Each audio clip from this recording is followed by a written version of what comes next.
नमस्कार, वंदे मातरम। मैं हूं श्यामगिरी। आप देख रहे हैं हमारा चैनल मुद्दा भारत का।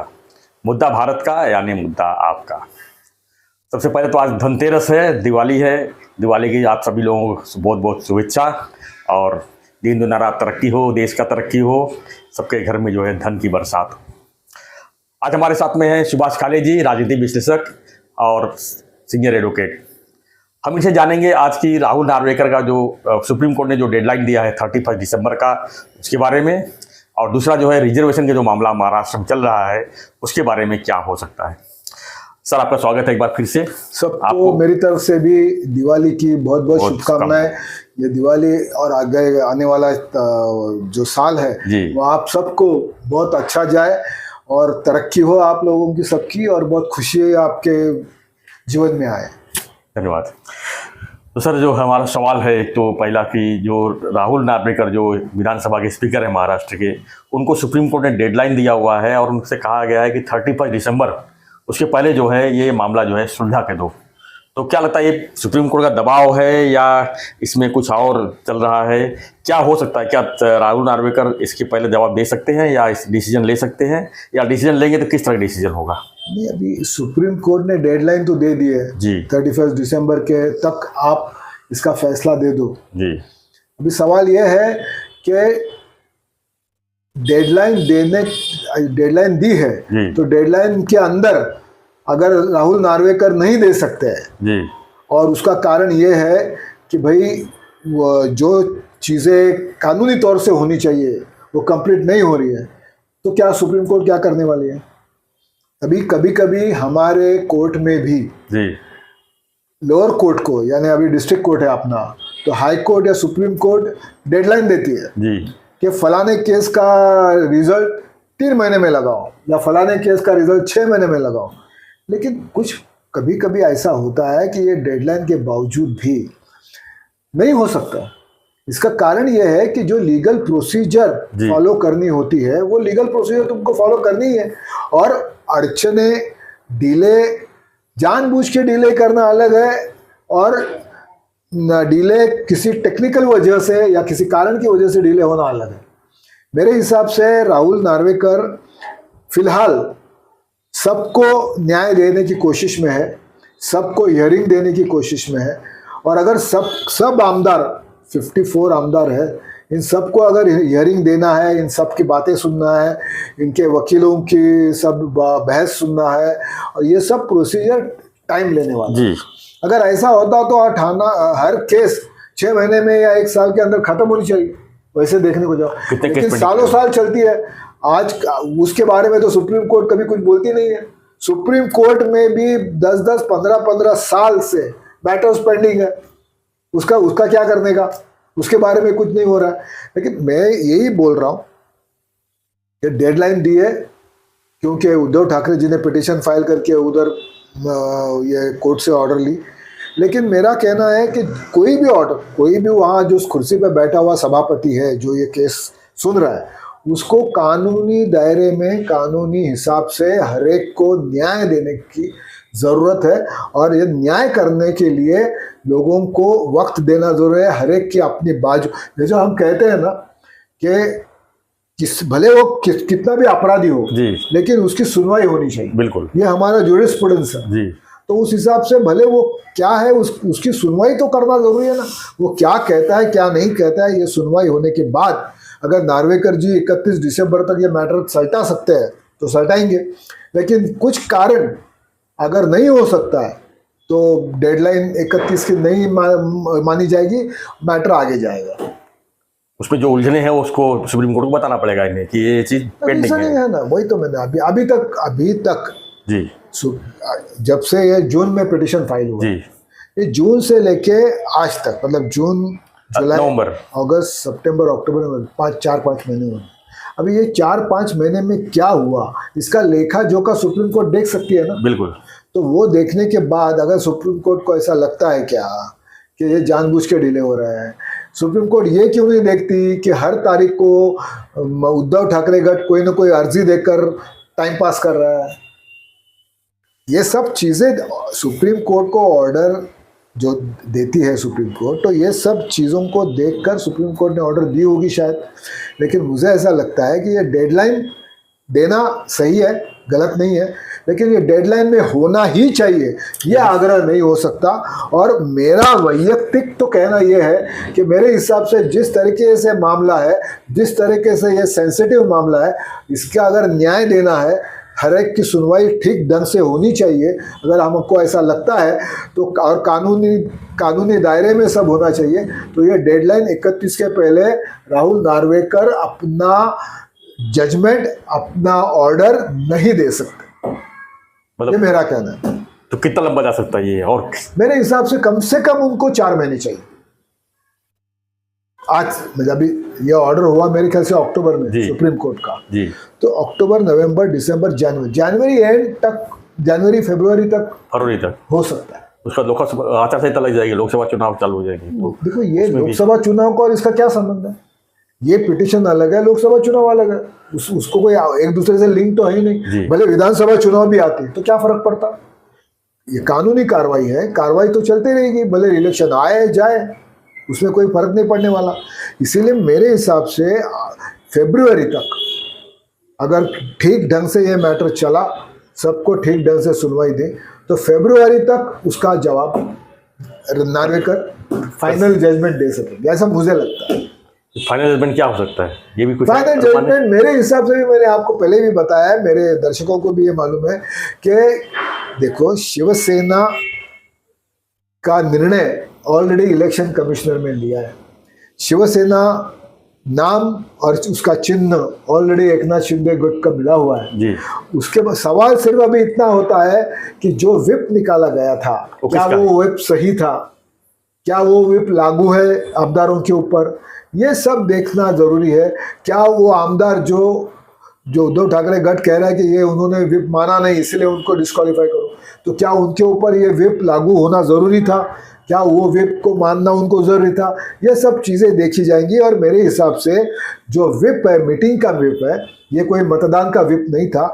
और वो भी विप जो दिया हुआ है उद्धव ठाकरे के सभागृह जो नेता थे उस टाइम के, उन्होंने दिया हुआ है। और वो विप एकनाथ शिंदे के साथ जो गए हैं आमदार, उनको लागू नहीं होगा, ऐसा मेरा कहना है।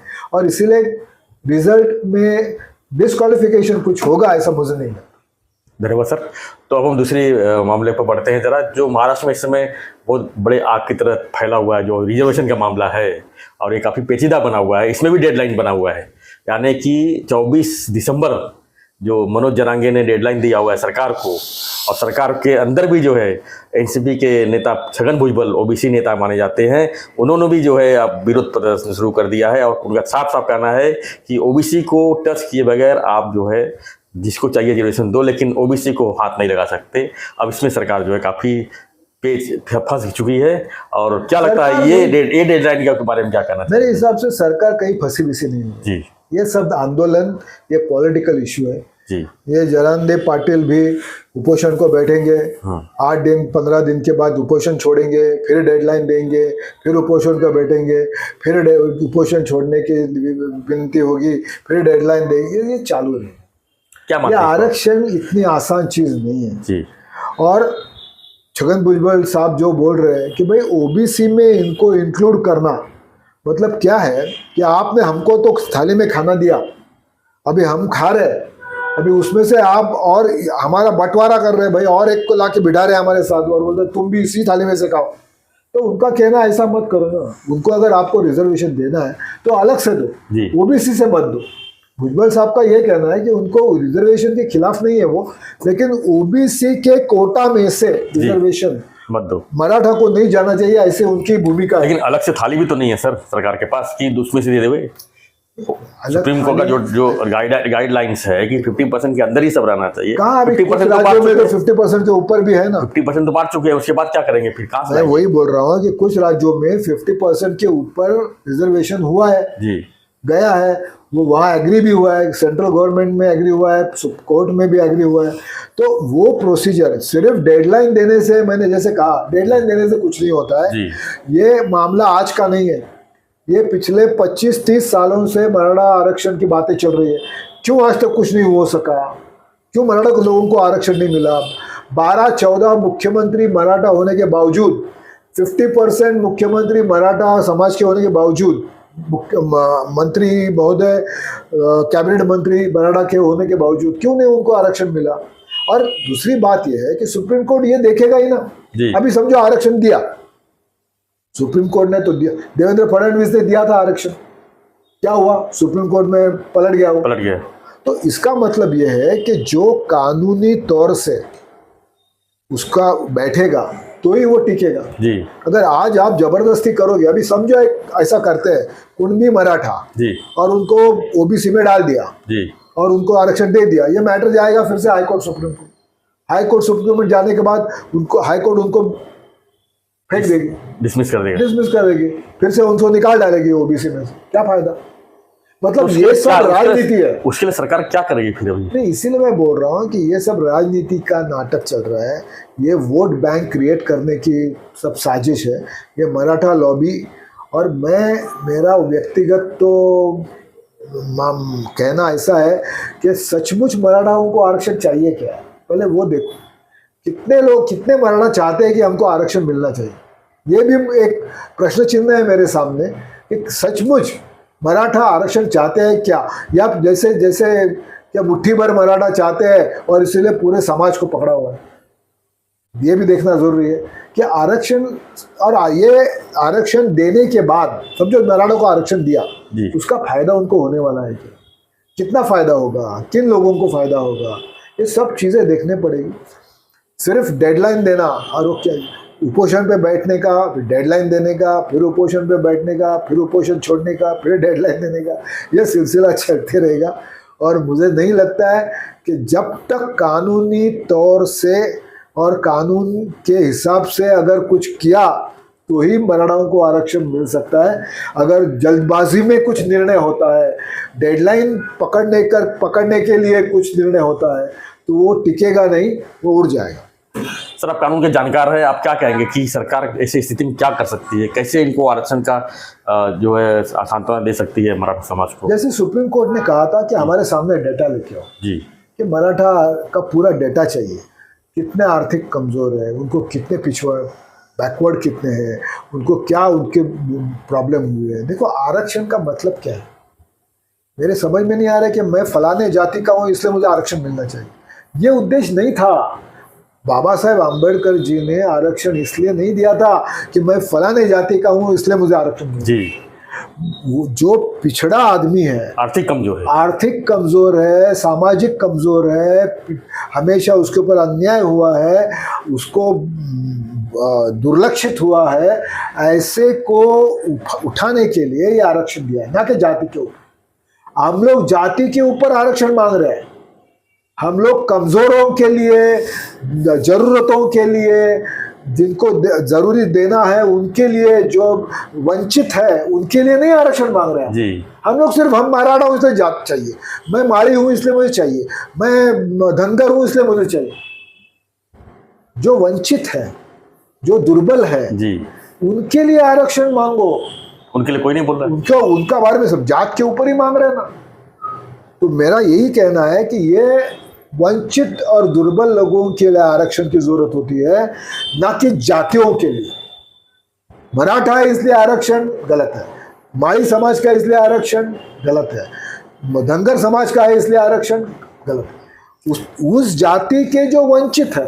लेकिन सर, जो XYZ जिसको आरक्षण मिल चुका है, जो आर्थिक रूप से एकदम ऊपर उठ चुका है, वो लोग भी फायदा ले ही रहे हैं ना, क्योंकि जाति के ऊपर फायदा ले रहे हैं। वही बोल रहा हूँ, इसीलिए हर जाति के लोग चाहते हैं रिजर्व में क्यों नहीं बैठे। इसका मतलब क्या हुआ कि जाति के ऊपर आरक्षण मांगना ये स्वार्थ है। मुझे, मेरे बच्चों को उसका फायदा मिलना चाहिए इसलिए मैं मांग रहा हूँ। आज मुझे, मेरी हैसियत है क्या? तो है, मैं अच्छा खासा नौकरी कर रहा हूँ, अच्छे खासे पैसे कमा रहा हूँ, मेरे बच्चे अच्छे पढ़े लिखे हुए हैं, फिर भी मेरे को आरक्षण चाहिए। ये जाति के ऊपर आरक्षण। जो वंचित है, जो दुर्बल घटक है, उनके लिए आरक्षण के लिए कोई उपोषण नहीं कर रहा है। सही बात। आज तक किसी ने भी वंचित दुर्बल लोगों के लिए आरक्षण की मांग नहीं की, सिर्फ जात के लिए मांग की कि मैं फलाने जाति का हूँ इसलिए मुझे हमको आरक्षण। तो मेरा कहने का ये मुद्दा जो आरक्षण का है वही मेरे हिसाब से गलत है। आरक्षण देना ही है तो जो दुर्बल, वंचित, समाज में पिछड़ा हुआ जो जो लोग हैं उनको आरक्षण दो, फिर वो किसी भी जाति का हो। बिल्कुल बिल्कुल, इस बात से तो सभी लोग सहमत है, लेकिन किसी सहमत है, लेकिन कोई भी राजकीय नेता हो, कोई भी पार्टी हो, इसके ऊपर बोलेगी नहीं, इसके ऊपर मांग नहीं भी ऐसे बोलेगी नहीं, मांग नहीं करेगी कि भाई नहीं ये सही कह रहा है, ये हम भी कहते हैं ये सही है, लेकिन ये ऐसा होना चाहिए, क्योंकि वोट बैंक की बात है। आज अगर आप बोलेंगे नहीं ये गलत मांग कर रहे हैं मराठा लोग, तो बस मराठे नाराज, तुम्हारी वोट बैंक इफेक्ट हो जाएगी। धनगर समाज, मेरे ख्याल से जाति जनगणना के बजाय जो है आर्थिक जनगणना होनी चाहिए। मेरा आर्थिक जनगणना एकदम आसान है। सिर्फ आर्थिक, देखो आर्थिक में भी दो चीजें, सिर्फ आर्थिक बोले तो जिसके पास पैसा नहीं वो दुर्बल हो गया, लेकिन सामाजिक दृष्टिकोण से भी जो पिछड़ा हुआ है, आर्थिक दृष्टिकोण से पिछड़ा हुआ है, जिसके ऊपर बहुत अन्याय हुआ है, जिसको शिक्षण मिलने की जो संभावना नहीं है, जो दुर्लक्षित है, जिसके तरफ का आज तक समाज ने कभी देखा नहीं, ऐसे लोगों के लिए लड़ो, ऐसे लोगों के आरक्षण मांगो। ये तो हम तो जात के ऊपर मांगो, और जात के ऊपर आरक्षण मांगना मेरे हिसाब से ये सिर्फ वोट बैंक क्रिएट करने का नाटक है, बाकी और कुछ। धन्यवाद सर। तो बहुत अच्छी बातें कही सुभाष काले जी ने, सीनियर एडवोकेट हैं, राजनीतिक विशेषज्ञ भी हैं, लेकिन इनका जो साफ साफ जो कहना है कि जो डेडलाइन दोनों ही मामले में डेडलाइन है, एक तो 24 दिसंबर मनोज जरांगे का और 31 दिसंबर स्पीकर सुप्रीम कोर्ट का। तो इसमें साफ साफ ये है कि सुप्रीम कोर्ट जो का जो दबाव है उसके ऊपर राहुल नार्वेकर जी जो है डेडलाइन को तो आगे भी ले जा सकते हैं, और जो मराठा आरक्षण का मामला है ये जो सिर्फ वोट की राजनीति है, इसमें साफ साफ पास हुआ। आप क्या मानते हैं हमें कमेंट बॉक्स जरूर लिखिए, और बने रहिए हमारे साथ। हमारा रिक्वेस्ट है, चैनल को सब्सक्राइब नहीं किए हैं सब्सक्राइब कीजिए। एक बार फिर से हैप्पी दिवाली बोल के धन्यवाद। जय हिंद, जय भारत। सबको दिवाली।